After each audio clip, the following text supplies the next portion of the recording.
अमेरिकी सदस्य Donald Trump ने चीन को एक बार फिर धमकी दी है। उन्होंने 267 अरब डॉलर की चाइनीज इंपोर्ट पर इजाफी टैक्स लगाने की बात कही है। पिछले ऐलान के मुताबिक ट्रंप 200 अरब की दरआमद पर भी जल्द ड्यूटी लगा सकते हैं।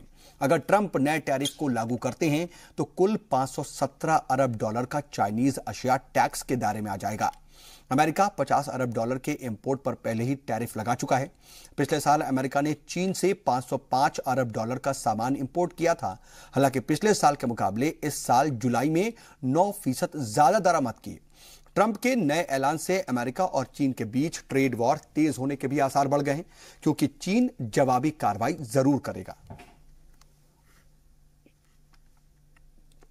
उधर अमेरिकी सदस्य डोनाल्ड ट्रंप ने यह कहा है कि वो बढ़ती मईशत वाले मुल्क जैसे कि चीन और हिंदुस्तान को मिल रही सब्सिडी को खत्म करना चाहते हैं, क्योंकि इन मुल्कों को मुआशी मदद देना पागलपन है।